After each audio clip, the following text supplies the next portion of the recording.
Guys, welcome back ulit sa aking channel. Ngayon may nabili tayong bar and shifters.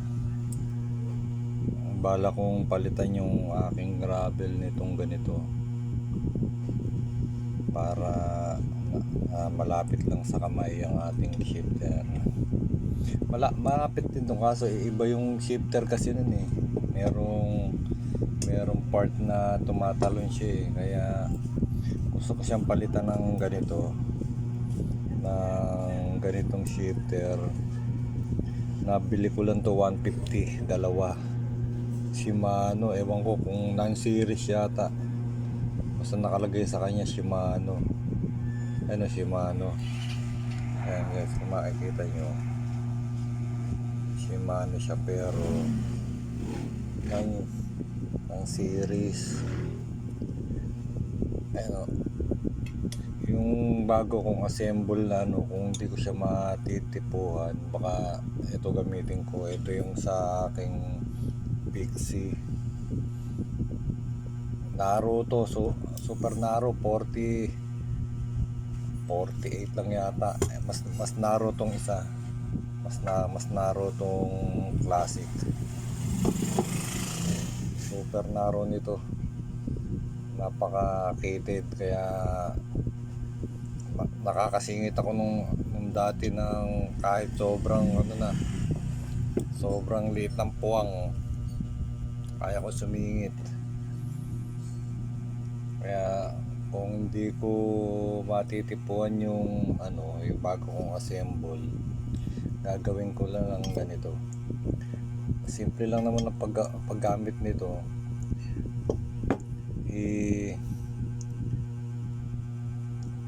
Pwesto nyo lang siya, yung medyo mahigpit ng ganyan, tapos kakapain nyo lang siya. Kung pahigpit na siya,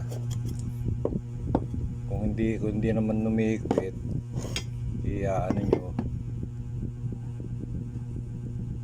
iikot nyo lang, tapos pasok nyo ulit. Ayan, kung medyo mahigpit, huwag nyo ng konti. Ayan, tapos iikot nyo. Ayan, umihigpit na siya. Dapat lang matapat siya dun sa ayan, ang mukha niya, tapat na siya. Ayan, nakatapat na siya. Bali ang pwesto niya ganyan. Medyo mahigpit pa siya, malalangisan ko. Pagka gusto nyo mag-ship, kaganyan nyo siya. Gusto nyo lumaki yung cogs, ayan, maahong kayo. Yan, di ko lang alam kung hanggang ilang speed to. Yan, ganun lang siya. Yan guys, di ko lang alam kung hanggang ilang speed siya. Basta kung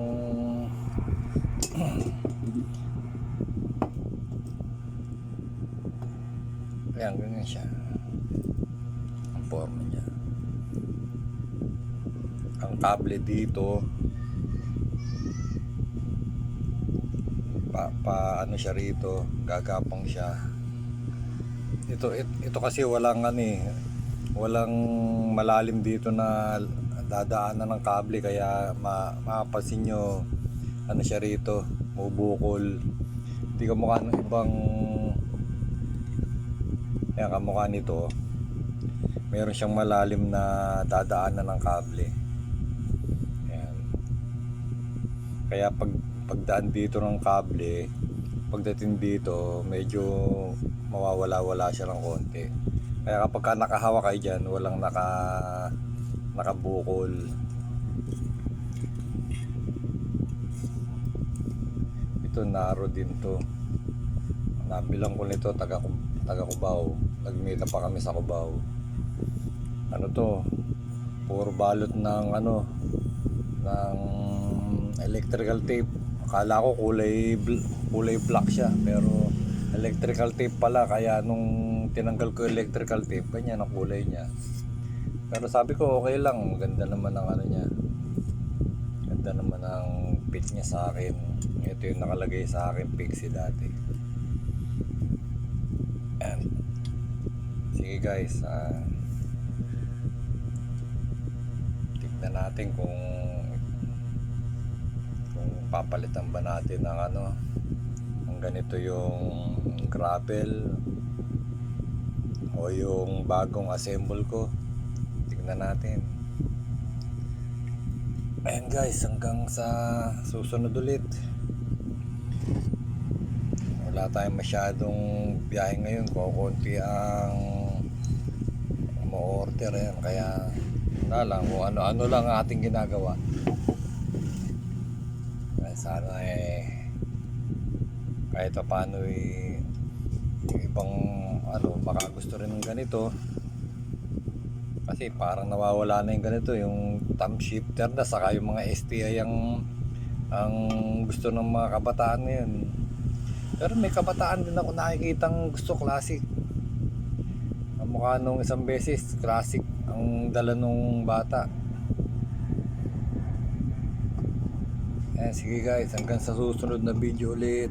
Salamat sa mga nanonood. Sige, thank you.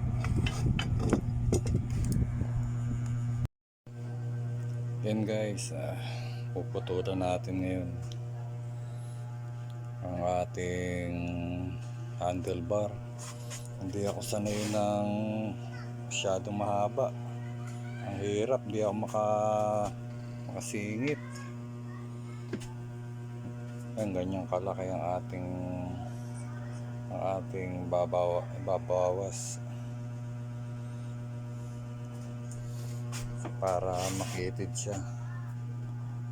Ayan, ganyan lang din.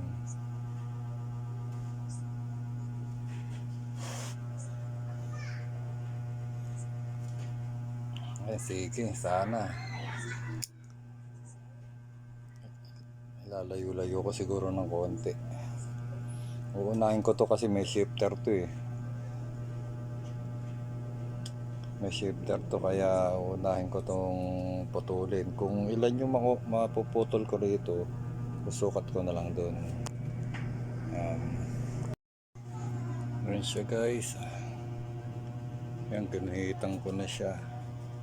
Yan, may guhit na siya. Yan. Ang pampuputol natin, grinder.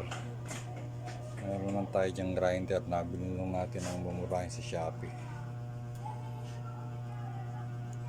Pagka naputol na natin to, saka natin isusukat yung natanggal natin doon.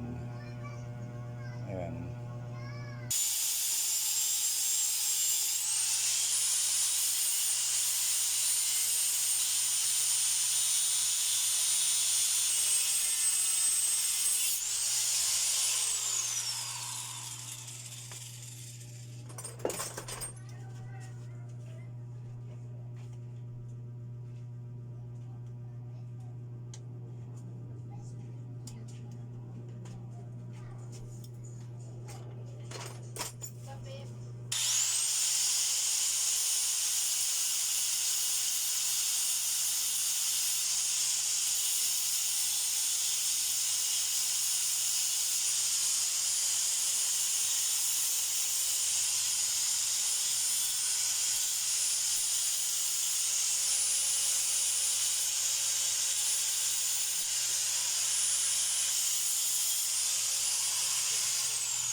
Yan, ito yung ating ano, konti na lang. Ayan ang lapad niya. Ayan, konti lang. Yan, ito yung handlebar ng Classico. O, parehas lang sila. Kasi dito, kahit na paano, nakakasingit ako. Parehas na sila. Parehas lang sila na sa Classic. Okay na yan. Makaka-forma na tayo niya sa makaporma sa traffic. Siguro yan, kaya na yan. Ayan, sige guys. Hanggang dito na lang ulit.